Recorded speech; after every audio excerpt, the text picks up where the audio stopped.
Salut à tous, je suis ravi de vous retrouver pour cette nouvelle saison de 28 minutes samedi. Et pour cette rentrée, nous sommes très heureux d'accueillir l'écrivain Alain Mabanckou. Bonsoir Alain Mabanckou. Bonsoir. Bienvenue parmi nous Alain Mabanckou. Une certaine idée de l'élégance en littérature, hein, toujours la classe. Mais vous avez en général, vous avez aussi des chemises un peu plus colorées que ce soir. Hein. C'est sobre hein, ce soir. Parfois, il faut surprendre. Le caméléon n'a pas tout le temps la faculté de mettre des couleurs. Ça arrive qu'il reste en noir. Mais il y a quelques éléments qui peuvent démontrer que si vous blaguez trop, la chemise peut tourner de couleur. Et ben voilà, Alain Mabanckou, le caméléon qui va passer la soirée avec nous. On va passer ensemble en revue l'actualité de cette semaine. L'actualité, elle n'est pas toujours très élégante. Hein. Vous allez voir ça. On jette un coup d'œil au sommaire. Merci. Coup de force en Angleterre, cette vieille démocratie parlementaire privée de parlement. Boris Johnson suspend les travaux de la Chambre des communes pour 5 semaines. Il veut faire taire ses opposants qui tentent d'empêcher un Brexit sans accord. Une décision spectaculaire qui suscite une vaste émotion au Royaume-Uni. Alors, jusqu'où ira l'imprévisible Bojo? Le désordre qui règne outre-Manche plongera-t-il l'Union européenne dans le chaos dans 2 mois? On en débattra. Parmi les actualités de la semaine, nous évoquerons également le pari raté de Matteo Salvini, qui voit un nouveau gouvernement se constituer en Italie sans lui, les feux de forêt qui ne ravagent pas que l'Amazonie en Amérique du Sud, mais aussi le continent africain, sans oublier la photo de Marie Bonisso, qui nous racontera la traversée de l'Atlantique de Greta Thunberg. Enfin, comme chaque samedi, nous retrouverons Va voir ailleurs de Gaël Legras et les questions toujours intéressantes de David Castello-Lopez. 28 minutes samedi, c'est parti avec à mes côtés une nouvelle recrue dans 28 minutes samedi, Hélène Roussel. Bonsoir Renaud. Bonsoir Hélène, bienvenue. On va passer une année formidable ensemble. Mais je compte bien. Et qui est à côté de vous? L'inusable, l'inévitable Jean-Mathieu Pernin. Oui. Bonsoir Jean-Mathieu. Bonsoir. Ravi de vous retrouver. Mais également. Laissez-moi deviner, l'un de vous deux a passé ses vacances du mois d'août sur le plateau de 28 minutes. Oui, exactement lequel. Voilà. Ce serait pas vous, cette bonne mine, Jean-Mathieu? Et d'ailleurs, si vous trouvez, vous gagnez un parasol 28 minutes. Hein. Ça vous va très bien, en tout cas. Et ce soir, c'est donc Alain Mabanckou qui va nous accompagner. Alain Mabanckou, romancier, poète, comblé de récompenses, de prix, dont le prix Renaudot. Vous portez, Alain Mabanckou, une idée enjouée de l'Afrique. Alors ça, c'est le dictionnaire enjoué des cultures africaines hein, que vous publierez au mois d'octobre. Et puis, vous vivez aussi à Los Angeles. Oui. À Los Angeles, d'ailleurs, il est 11h, là, à l'heure qu'il est. Nous sommes samedi matin à Los Angeles, il est 11h. Qu'est-ce que vous faites en général? Samedi matin à Los Angeles, c'est un jogging? En général, à 11h, j'ai déjà pratiquement fini la salle de sport. J'arrive, je prends un peu de jus de fruits, mais pas trop sucré.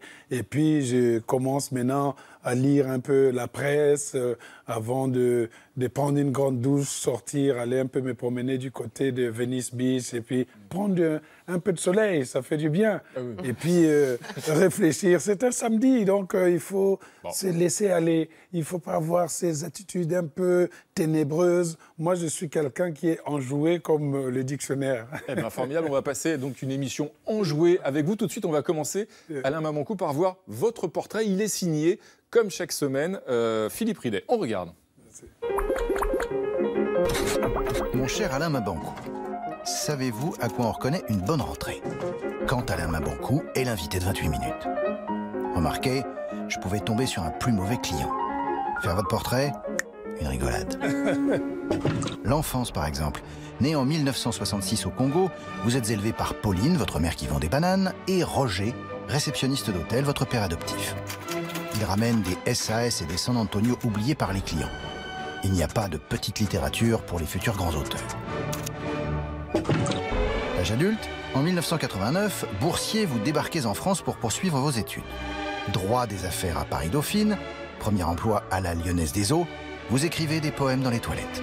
Vous découvrez Céline, que vous prenez pour une femme. 1998, premier roman. 2006, Renaudot. J'ai de l'accent quand je parle et quand j'écris, j'ai également l'accent. Et c'est ça qui fait peut-être ma différence. Vous, quand vous dites « je traverse la rue », moi je dis « je traverse le goudron ». Entre-temps, en 2002, à l'appel d'une université américaine, vous franchissez l'Atlantique comme prof de littérature francophone. Depuis, vous vivez le California Dreamin' à Santa Monica. Mais d'où êtes-vous finalement? Comment fait-on pour se sentir en équilibre sur 3 continents? Dans quelle langue rêvez-vous? Votre réussite attire et interroge. On voudrait faire de vous le symbole du rayonnement de la langue française. Vous répliquez qu'elle n'est qu'un autre visage du colonialisme. L'histoire de France est cousue de fil noir, dites-vous. Pour autant, vous ne dédouanez pas les Africains de leur part de responsabilité dans leur histoire. Bref, vous cassez l'ambiance. On dit que vous possédez des dizaines de chemises à motifs comme un vrai prince de la sape. Mais il paraît, mon cher Alain, que vous riez comme votre mère pour cacher parfois votre tristesse. Allez savoir. C'est très touchant comme portrait. Je remercie Philippe Ridé de l'avoir fait. C'est à la fois juste. Je me suis revu joufflu, je me suis revu mince.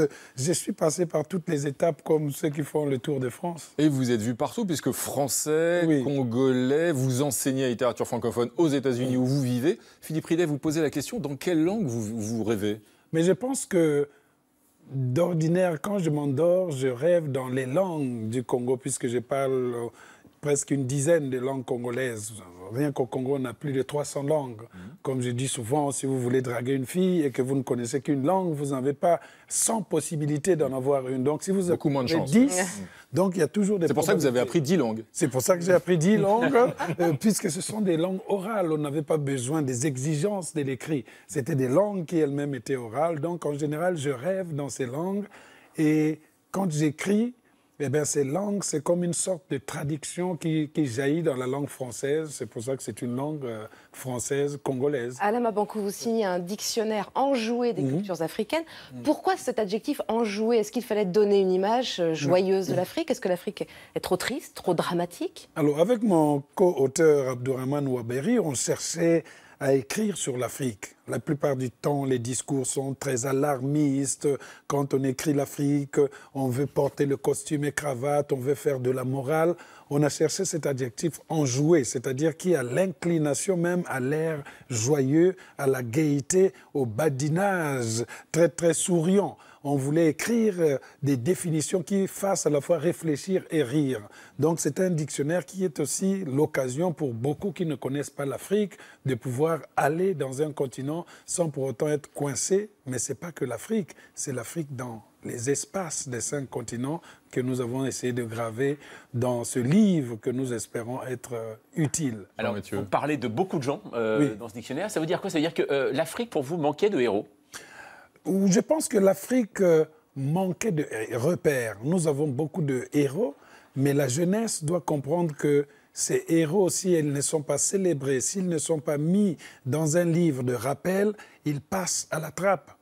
Pensez aux héros comme Thomas Sankara, aux grands dirigeants comme Jomo Kenyatta, à Marcus Garvey, à William Du Bois. Ce sont des grands repères de ce qu'on appelle le monde noir. C'est votre panthéon, voilà, ça. C'est notre panthéon. Et nous voulions les graver à l'intérieur d'un livre pour que ce soit une sorte de mémorandum. Quand vous ouvrez le livre, vous savez que vous empruntez une route qui vous amène vers une connaissance. Alors à propos de Panthéon, précisément, Hélène, vous avez une archive à nous montrer. Il s'agit d'une grande romancière qui est disparue récemment au début de ce mois. Oui, on a choisi de vous faire écouter Alain Mabankou, une grande auteure noire américaine qui s'est disparue le 6 août dernier à l'âge de 88 ans, Toni Morrison.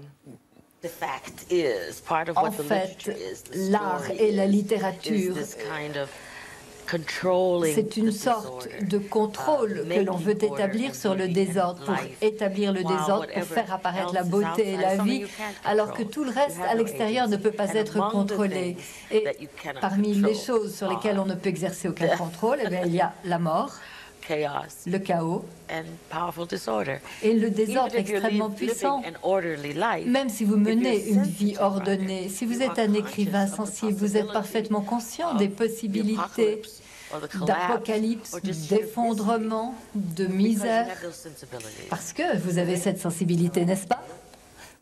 Toni Morrison, qui fut prix Nobel de littérature en 1993. 1993, Alain Mabankou, est-ce que vous êtes d'accord avec cette définition de l'écrivain, la prise de contrôle sur la mort, sur le désordre, sur le chaos, comme vient de le définir Toni Morrison? Oui, je pense qu'elle descend d'une tradition déjà des écrivains américains qui avaient apporté ce constat. c'est grâce à elle, par exemple, que j'ai lu James Baldwin. On oublie qu'elle était une grande éditrice aussi, puisqu'elle a édité, dans ce qui est l'équivalent de la Bibliothèque nationale ici, l'œuvre de plusieurs écrivains, dont James Baldwin, avec le papier Bible, avec cette sorte de soie au milieu. Donc, l'ensemble de l'œuvre était à l'intérieur. Mais ces écrivains qu'elle adorait, qu'elle adulait, que ce soit depuis William Dubos, Richard White, Chester Himes, tous ces écrivains qu'elle vénérait ont fait la littérature afro-américaine. Mais il serait faux, comme l'avait dit Madame la ministre, de dire que... Alors la ministre, c'est Muriel Pénicaud qui avait cru bon voir dans Toni Morrison la pionnière de la littérature noire. Vous lui avez répondu vertement sur Twitter.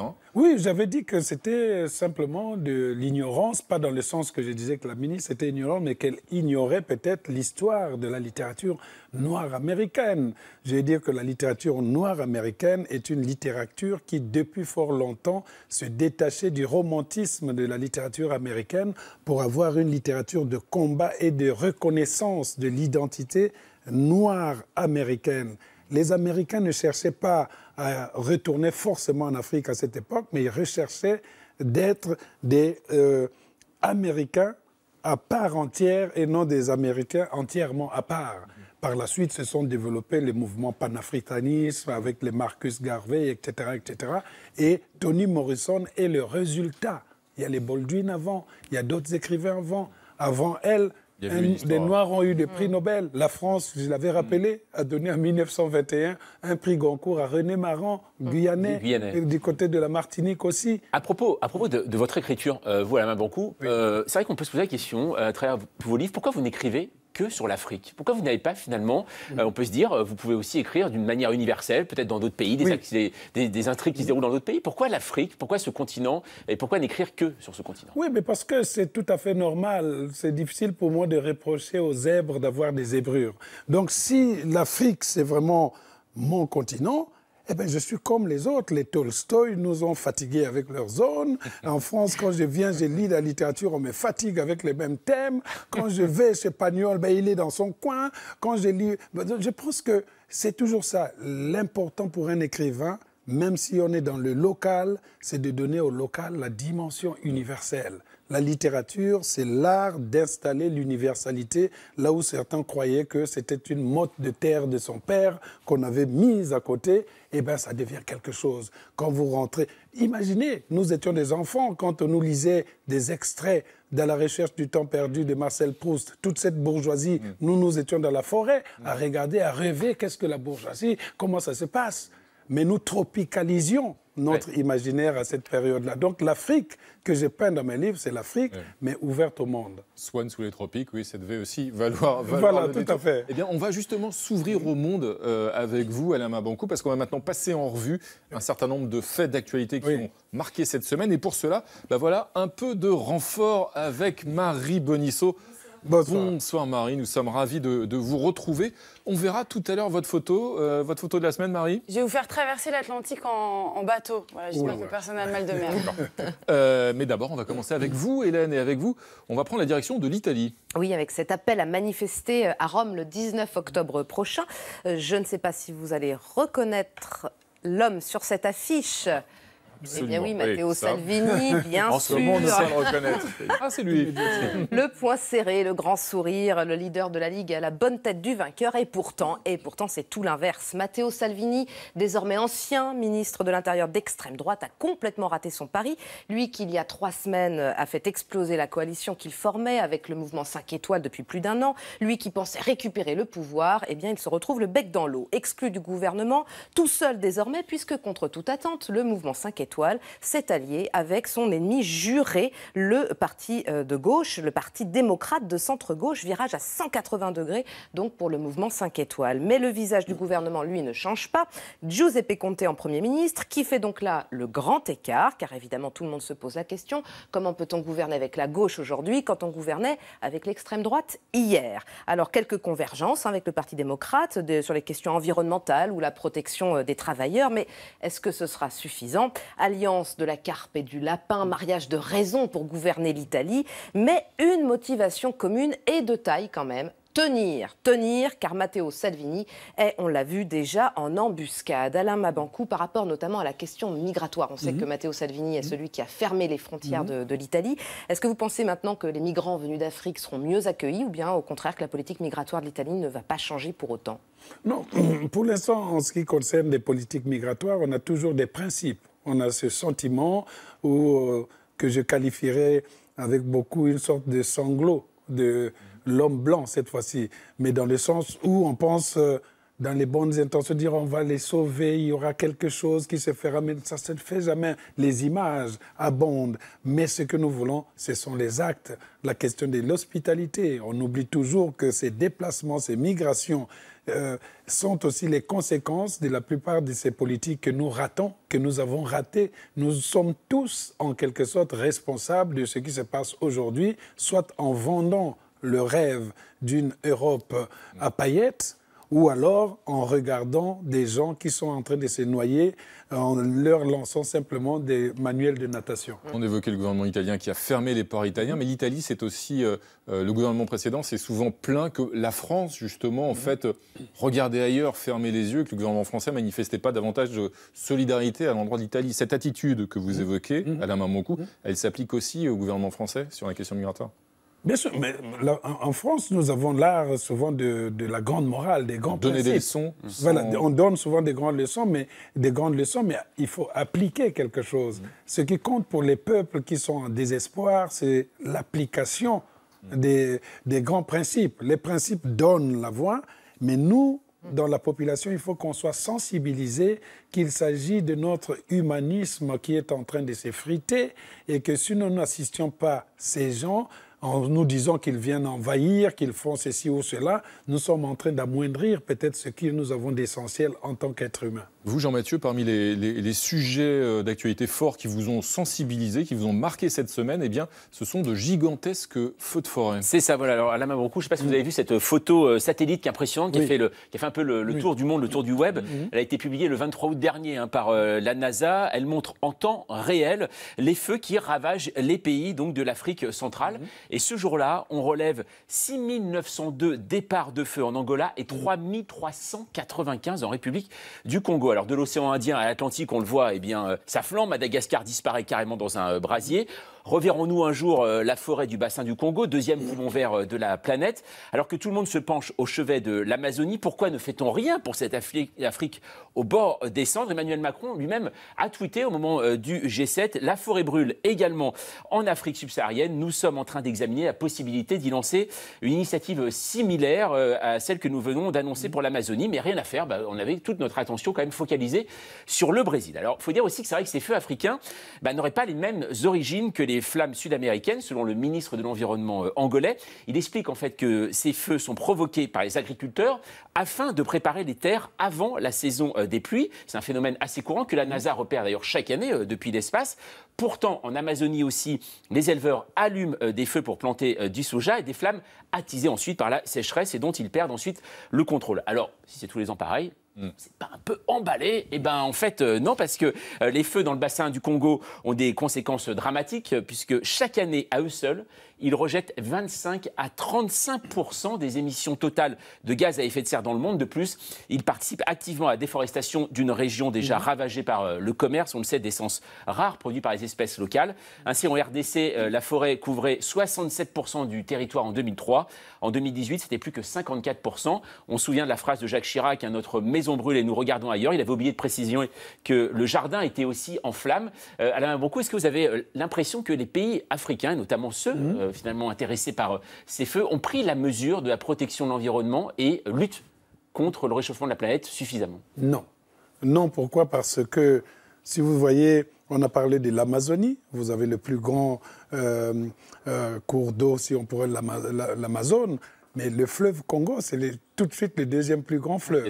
Et donc, le bassin du Congo étant un des grands poumons, puisque le deuxième après l'Amazonie, la caractéristique même du bassin du Congo, c'est que c'est un ensemble de pays comprenant le Congo-Brazzaville, RDC, Cameroun, Gabon, tous ces pays jusqu'à RDC. Ça va même juste dans les grands lacs de l'autre côté. La caractéristique du bassin du Congo, c'est que c'est le dernier bastion des dictateurs en Afrique. Ça, on ne le dit jamais assez. Un dictateur ne pense pas forcément à l'écosystème, à la forêt ou quelque chose. Les dictateurs pensent à l'endroit où il va aller planquer son argent et comment il va assujettir ses populations. Donc, ce qui se passe au bassin du Congo est même inacceptable, sachant que c'est aussi une des régions les plus riches de la planète, puisque nous possédons quand même cette richesse qui est même plus forte que la richesse pétrolière. Donc je ne peux pas aujourd'hui voir ces mêmes présidents qui vont dans des réunions sur la planète, sur le réchauffement climatique et s'étonner de ne pas prendre en compte ce qui se passe actuellement. C'est le résultat de peut-être la faillite de leur politique actuelle. Ça n'a rien d'une fatalité, c'est un résultat Ça de n'a choix rien politique. d'une fatalité. Protection de l'environnement toujours, avec votre photo de la semaine, Marie.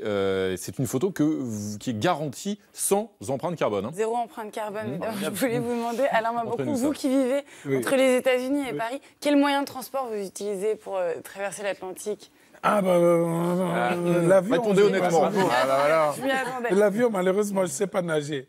J'ai Moi, pas j'ai une les... alternative, même si on ne sait pas nager, Allez-y, on peut Marie. faire quand même. Vous pouvez traverser l'Atlantique à la voile. J'aurais été Gérard Daboville, ça serait été plus facile. À la rame, voilà. Là, c'est à la voile, c'est Greta Thunberg, cette jeune militante écolo suédoise de 16 ans, icône, qui a fait le voyage. Elle est arrivée mercredi à Manhattan. Elle était partie d'Angleterre, elle a mis 14 jours pour faire la traversée. Voyage très très symbolique, hein, puisque Greta Thunberg a fait savoir qu'elle refusait de se rendre à New York en avion pour ne pas polluer. New York, où elle est invitée par les Nations Unies pour un sommet sur le climat qui va se tenir le 23 septembre prochain.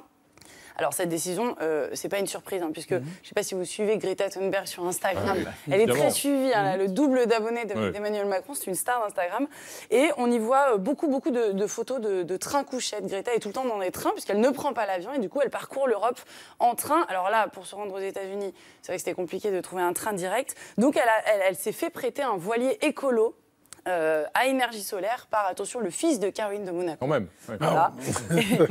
Petit détail quand même que n'ont pas manqué de souligner les détracteurs de la jeune militante, c'est que certains membres de l'équipage du bateau vont rentrer en Europe en avion.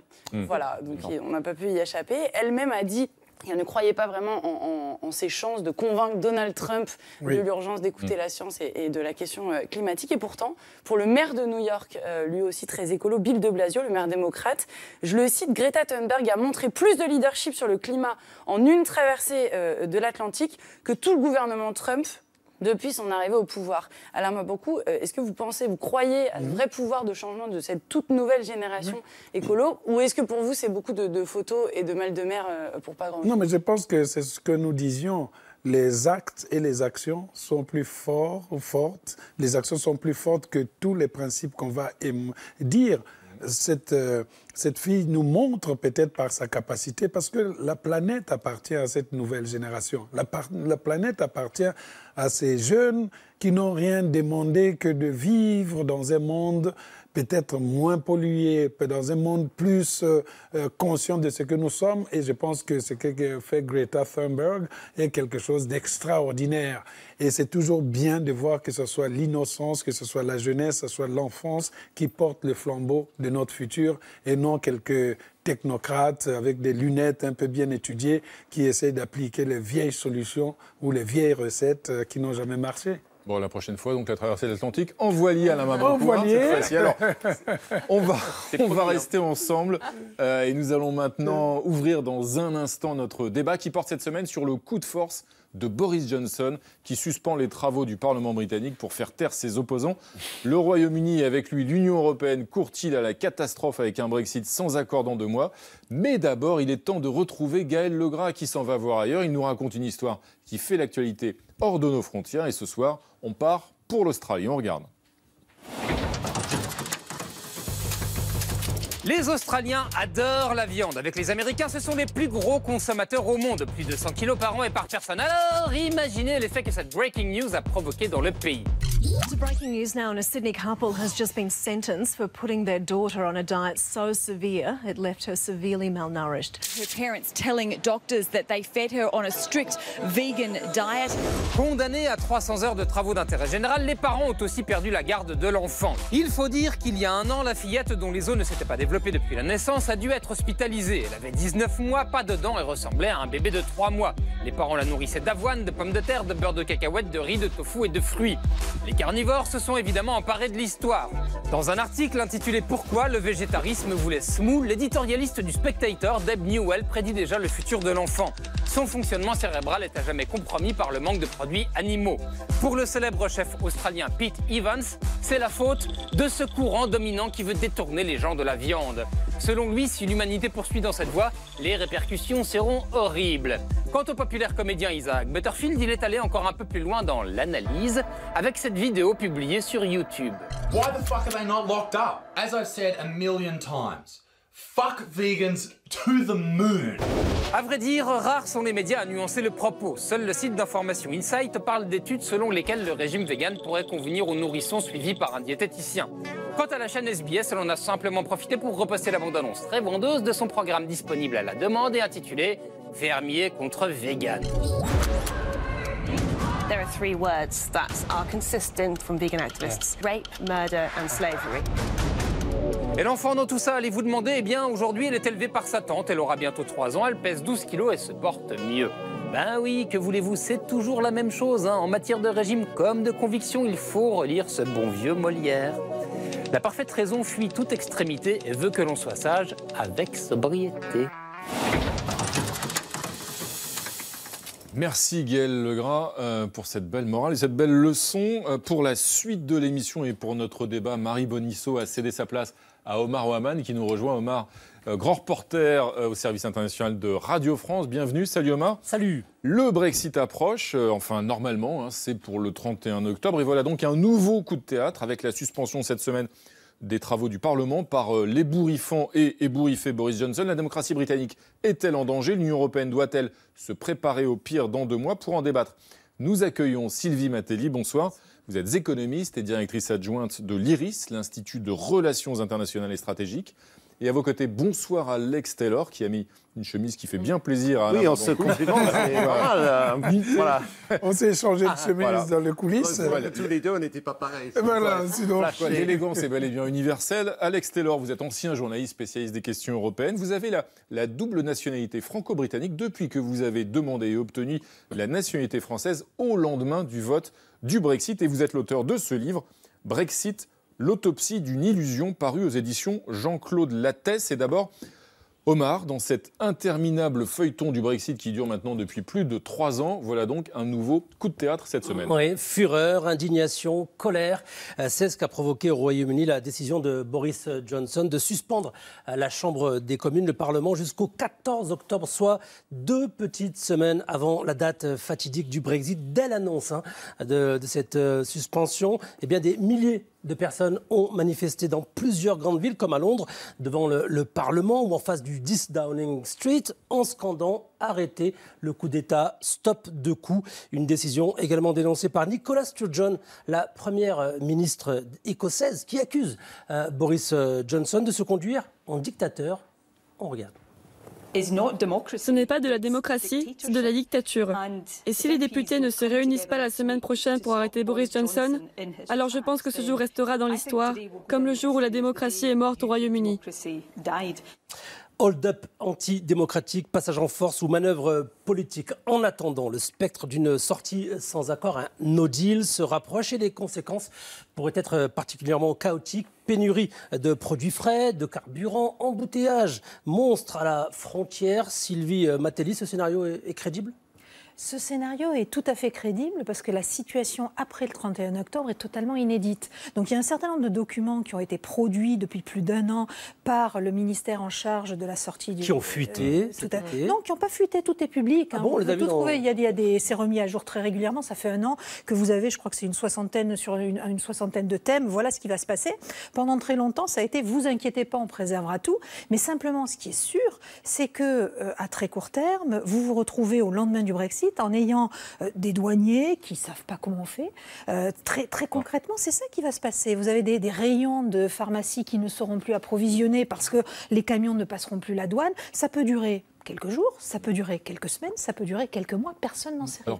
Mais en tout cas, c'est un peu inévitable. Pourquoi cette décision de Boris Johnson cette semaine, donc cette suspension des travaux du Parlement, de la Chambre des communes et de la Chambre des Lords pour 5 semaines à peu près, c'est inédit pour une durée aussi longue, Alex Taylor. Est-ce que c'était un vrai coup de force? Est-ce qu'effectivement la démocratie britannique est en danger à vos yeux? Vous avez compris d'après le titre de mon livre que je suis le plus extrême anti-Brexit, anti-Johnson, etc. Donc j'ai tweeté il y a 2 jours quand il a pris cette décision, j'ai signé la pétition, etc. Mais cette décision, elle suscite beaucoup d'émoi au Royaume-Uni. Oui, mais depuis je reviens un peu sur... J'ai un peu réfléchi, je ne sais pas si vous êtes lecteur d'Agatha Christie, mais il y a toujours ce qu'on appelle en anglais red herrings, des harengs rouges, c'est des fausses pistes dans ses livres. Et en fait, je crois que c'est un peu une fausse piste. Parce que de toute façon, il y a la saison des congrès des partis, et pendant 3 semaines, ils n'auraient pas été là. Donc ça fait 5 semaines plutôt que 3. Et de toute façon, le vrai scandale, ce n'est pas qu'il ferme le Parlement. Le vrai scandale, c'est le Brexit lui-même. Et le fait que depuis 3 ans, ce Parlement débat sans trouver la moindre solution, sans savoir ce qu'il veut. Donc il a raison, Boris Johnson, finalement. Un coup de force. Non, je ne dis pas qu'il a raison, mais ça ne va rien changer. Parce que de toute façon, s'il y a un accord, maintenant, Johnson pousse pour que ce soit un accord. Ça me semble très peu probable, mais un accord, ça va être acté par l'Union européenne le 17 octobre pour le sommet. Donc, de toute façon, combien même les députés vont revenir, ils auront 2 semaines pour en débattre après. Dans le genre démasquer le vrai meurtrier à la fin de l'Agatha Christie, le vrai Donnez-nous coupable, la fin. le vrai, je vous donne la fin du Brexit. Suspense. Le vrai coupable dans cette histoire, c'est qu'il n'y a pas d'opposition. Jeremy Corbyn, le leader des travaillistes, est 1000 fois plus brexiteur que Boris Johnson. C'est pour ça qu'il tergiverse, il dit oui, il faut encore des discussions. C'est ça le véritable scandale. C'est pour ça que vous dites que la Grande-Bretagne doit sortir, qu'on en sorte, et quitte à ce qu'elle revienne plus tard. Moi, je suis britannique d'origine, vous l'avez deviné, j'ouvre la bouche. Mais je crois qu'en fait, le Brexit, c'est quoi? C'est une vaste crise d'identité. C'est ce que j'essaie d'expliquer dans mon livre. Britannique qui n'a pas grand-chose à voir avec l'Europe. Les Britanniques... comme moi, on grandit, on leur disait vous avez gagné des guerres, vous avez eu un empire, mais ils se rendent compte que le pays n'est plus tout à fait ce qu'il était auparavant. Et donc, ils savent plus ce qu'ils ont. On leur raconte, surtout la presse, dans des vocabulaires qui datent de la Seconde Guerre mondiale. Même aujourd'hui, le Brexit est souvent couché dans des termes de capitulation devant l'Europe. Donc on leur raconte qu'ils sont ce grand pays, ils se rendent compte qu'ils ne sont plus tout à fait le pays qu'ils ont été. Et c'est une véritable crise d'identité. Et la seule solution pour crever l'abcès, c'est qu'il faut qu'ils sortent. Il faut qu'ils voient ce que c'est. Personne ne saura vraiment l'avenir, mais il faut qu'ils changer de génération. Voilà. Et peut-être dans 5 ans, 10 ans, une nouvelle génération, quand Jeremy Corbyn ne sera plus là, comme Boris Johnson sera parti, on ne sait plus où, c'est déjà complètement parti à l'ouest. Donc, quand il y a une nouvelle génération, je pense que peut-être, parce qu'il faut vous rappeler, 80% des jeunes Britanniques étaient pour le Remain. Sylvie Matelli, vous parliez d'un chaos à court terme et à moyen long terme. Alors, vous pensez que le Royaume-Uni peut s'en sortir? À moyen long terme, c'est très compliqué de prévoir ce qui va se passer parce qu'encore une fois, c'est une situation totalement inédite. Aucun pays n'est sorti de l'Union européenne, aucun pays n'est jamais même sorti d'une intégration régionale aussi aboutie. Donc c'est difficile de savoir ce qui va se passer et tout va dépendre des choix qui vont être faits. Il est clair que Boris Johnson, et il l'a dit à plusieurs reprises, est prêt à tout pour que ça fonctionne. Il a admis que ce serait il y a déjà quelques mois, et bien avant d'être Premier ministre, il avait admis que ce serait le chaos à court terme, mais qu'ils avaient les moyens de se redresser. Je pense qu'il y a une confiance exacerbée au Royaume-Uni dans la capacité de résilience de ce pays. L'idée qu'on a sauvé la démocratie occidentale en son temps par la volonté de Churchill. Il faut rappeler que Boris Johnson est un grand admirateur. C'est le modèle de Boris Johnson. Tout à fait. Donc je crois que c'est difficile de savoir, et en tout cas, avec des politiques économiques extrêmement libérales, un paradis fiscal par exemple, etc., ça peut bien se passer. Alain Mabanckou, le Brexit, c'est passionnant, nos débatteurs sont passionnants, mais ça fait plus de 3 ans que ça dure, depuis le mois de juin 2016, le vote. Les Britanniques, ils ont voté une expression, les BOBs, les Board of Brexit, ceux qui en ont ras-le-bol, quand on en a marre. Est-ce que vous aussi, vous en avez un peu marre du Brexit là? Non pas que j'en ai un peu marre, mais on en finisse. Oui, non pas cela, mais ce qui me choque ici, c'est peut-être cette décision de cesser les travaux, de donner, je ne sais pas, 15 jours, vous avez dit, quelques jours au Parlement. Oui, 5 semaines. 5 semaines de suspension. Et 2 semaines jusqu'au mi-octobre. Si vous replacez la même situation, c'est vrai, en Afrique, vous avez les ingrédients d'une vraie dictature. Donc c'est pour ça que je vois les mots ressortir là-bas. Moi, j'aurais aimé que lorsqu'on a des éléments comme ça, lorsqu'on modifie par exemple les constitutions en Afrique de manière unilatérale et que l'Occident applaudisse, on ne parle jamais de dictature. C'est pour ça, Alain Mabanckou, quand on parle, là on utilise le mot coup, c'est-à-dire coup d'État. C'est la même chose que celui que vous avez dénoncé au Congo, ça soit dit. Au Congo-Brazzaville, on a changé la constitution du Congo-Brazzaville. C'est la même chose. C'est le même genre de coup d'État. Pour que Denis Sassou Nguesso se maintienne au pouvoir. Là, vous venez de donner de manière presque unilatérale une certaine récréation. C'est terminé. Allez de l'autre côté. Quand vous aurez fini de ranger les cartables et autres, de faire vos devoirs, vous reviendrez à l'école. Attendez, on est quand même dans une grande nation, là. Hein. Alex Taylor, la décision est légale, validée par la reine. Sa décision de suspendre. Le Parlement. Elle a 93 ans, elle était en train de boire du thé, tout d'un coup, il n'y a pas de... Il faut que vous signez le papier. La reine, constitutionnellement, ce qui est beaucoup plus difficile, là, elle n'avait pas le choix. Ce qui va être beaucoup plus difficile, parce qu'en fait, tout ça, à mon avis, il faut toujours vous rappeler que Boris Johnson a la majorité d'un seul siège. Et il y a déjà une trentaine, une quarantaine de ses propres députés, certains qu'il a virés du gouvernement, donc qui lui en veulent, qui disent qu'ils vont jamais voté pour son Brexit et qui veulent éviter à tout prix le no deal dont vous avez parlé. Donc on va tout droit, à mon avis, vers les élections, ou au moins vers une motion de censure la semaine prochaine. Alors si Corbyn fait son travail et dépose la motion de censure, ce serait surprenant qu'il ne le fasse pas. Là, la reine aura un vrai choix à faire, c'est-à-dire que Boris Johnson a déjà dit, si vous votez la motion de censure contre moi, je resterai, quoi qu'il en soit, jusqu'après le Brexit. Donc si le leader de l'opposition, entouré d'autres personnes, y compris quelques conservateurs, se présente devant la reine en disant « nous, il n'a pas la confiance, donc nous, on peut former un gouvernement », là, c'est un vrai choix et c'est une vraie crise constitutionnelle, parce que la raison pour laquelle on peut en vouloir énormément à Boris Johnson, il y en a 36 000, mais là, c'est qu'il oblige la reine à faire ce genre de choix. Et là, c'est une vraie crise constitutionnelle s'il y a une vote c'est une motion de défiance, la semaine prochaine. Sylvie Matelli, on est très critique collectivement, et Alex Taylor le premier, sur Boris Johnson, mais est-ce qu'il n'est pas extrêmement cohérent au fond? C'est son projet, le Brexit, il le défend, en tout cas depuis 2016, et il a derrière, et on a vu la complicité qui s'est affichée avec Donald Trump au G7 de Biarritz la semaine dernière, il a derrière ce projet de rapprocher le Royaume-Uni des États-Unis, y compris d'ailleurs sur le plan économique et financier. Est-ce que ça, c'est pas un projet, somme toute, idéologiquement, politiquement cohérent de sa part? Alors, il est très cohérent sur son projet. Il est très cohérent aussi dans son idée de libérer le Royaume-Uni des carcans que constituait pour lui le fait d'être membre de l'Union européenne. Ça, c'est certain.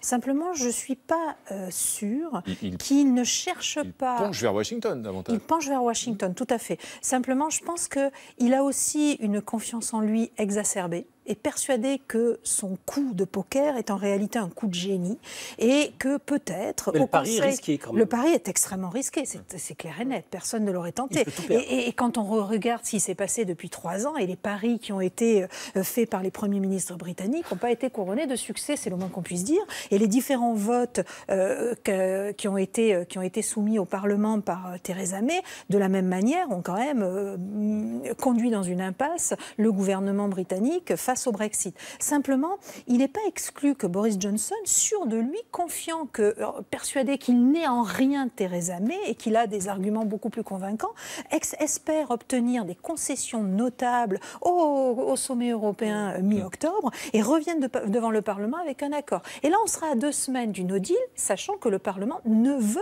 pas de ce no deal et a déjà voté contre ce no deal assez massivement, si je me souviens bien. Donc peut-être qu'il dira, c'est no deal ou mon accord. Et il réussit à tous les coups dans ces cas-là. Encore une fois, c'est une hypothèse. En tout cas, tout le monde s'en mêle de ce Brexit. Même les people se mobilisent. Effectivement, comme l'acteur Hugh Grant, qui s'est fendu d'un message lapidaire sur le réseau social Twitter. Tu ne vas pas foutre en l'air l'avenir de mes enfants. Tu ne détruiras pas les libertés pour lesquelles mon grand-père a lutté au cours des 2 guerre mondiale. Alain Mabanckou, on a coupé la fin du tweet particulièrement vulgaire. Il y a plein de gros mots derrière. Voilà. Mais comme vous êtes un homme élégant, vous aussi, vous n'avez pas voulu dire à l'antenne. Sur n'importe quelle petite télé. Cela vous étonne, un débat politique où des mots employés sont aussi grossiers? Non, mais je pense que c'est souvent proportionnel aussi à la carrure des personnages qui sont en train de poser des actes. Hein. Je veux dire que quand vous avez en face le président Trump qui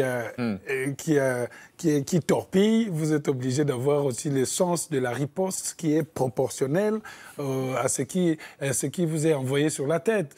La mobilisation des intellectuels et autres est nécessaire dans le sens où ça nous permet à tous de dire que quel que soit le continent dans lequel nous sommes, la perte de la démocratie ou peut-être le rétrécissement de nos identités, c'est désormais une lutte perpétuelle. On ne peut pas laisser tout faire.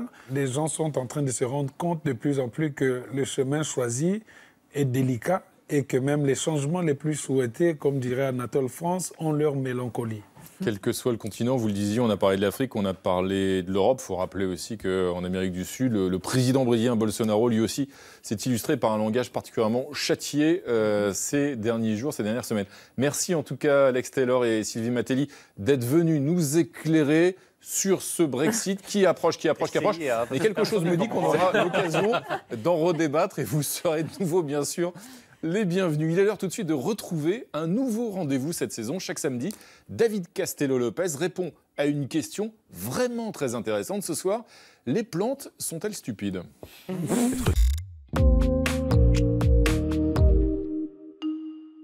Les plantes sont-elles stupides ? Les plantes sont des êtres très sympas, mais avec lesquels il est tristement impossible de mener une conversation structurée. Salut Gérard, ça va ? Dis, je me demandais, t'as pensé quoi du dernier Avenger ? D'accord. Ce silence arrogant, cette immobilité qui semble idiote, fait qu'on pense souvent que les plantes sont à peine mieux que des cailloux. Mais en fait, c'est pas vrai. Les plantes sont super intelligentes. Intéressant. Bon, déjà, elles sont capables de manger de la lumière, ce que les chats, par exemple, essayent de faire depuis 10 000 ans sans jamais y arriver. Mais les plantes ont aussi plein d'autres qualités sensibles, comme premièrement, le fait de savoir écouter. La chercheuse Heidi Apple de l'université du Missouri a découvert ainsi que lorsqu'elle diffusait près d'une plante l'enregistrement du bruit d'une chenille mangeant une feuille, eh bien la plante se mettait à sécréter des substances destinées à repousser les chenilles. Deuxièmement, beaucoup de plantes ont une excellente mémoire. Par exemple, le mimosa pudique, qu'on appelle comme ça parce que quand on le touche, ses feuilles se ferment pudiquement, sans doute pour se protéger des attaques d'insectes. En 2013, Monica Gagliano, une chercheuse australienne, a fait une expérience. Elle a pris des mimosas pudiques et elle les a laissés tomber par terre plein de fois de suite. Au début, les mimosas se sont fermés, normal, mais dès la 4e fois, certains sont restés ouverts. Ce qui veut dire qu'ils avaient compris que le choc qu'ils recevaient en tombant n'était pas dangereux. Mieux, ils s'en souvenaient encore 28 jours plus tard, lorsque Monica a renouvelé l'expérience. Enfin, certaines plantes peuvent communiquer entre elles, comme par exemple les acacias des plaines africaines. Lorsqu'un troupeau d'antilopes s'attaque à un buisson d'acacias, celle-ci lâche dans l'atmosphère un gaz communicant qui dit en substance aux autres acacias du voisinage « Bon alors attention, là il y a plein d'antilopes relous qui sont en train de manger toutes mes feuilles, faites gaffe ». Voilà. Et les acacias ainsi prévenus commencent à sécréter une substance qui les rend complètement indigestes pour les antilopes. Bon, tout cela pour dire en somme que la prochaine fois que vous parlez à votre ficus, essayez de faire preuve d'un minimum de respect. Non mais je suis désolé de m'être énervé Gérard, mais des fois t'es difficile à cerner quand même. Si. Intéressant. Ah bah oui, c'était très intéressant. Merci David Castello-Lopez. Et voilà, une 11e langue à apprendre, hein, là, à mon coup, la langue des ficus, bientôt. Voilà, la langue des plantes aussi. Eh ben voilà, formidable. La prochaine fois, vous viendrez en parler un petit peu avec nous. Promis, on fera nos prochains échanges en langue des ficus. En tout cas, je ne vous planterai pas. Merci.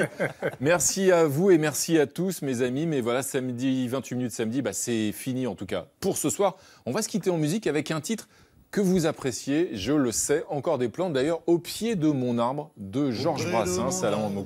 C'est pour vous. Dans un instant sur l'antenne d'Arte, un formidable documentaire, La grande histoire des peuples d'Amérique. Lundi, vous retrouvez bien sûr la Queen Elizabeth aux commandes. Et on se donne rendez-vous samedi prochain à 20h05. Tchuss. Je suis un pauvre type, j'aurai plus de joie. J'ai jeté ma pipe, ma vieille pipe en bois, qui avait fumé sans se fâcher, sans jamais me brûler la lippe, le tabac de la vache enragée.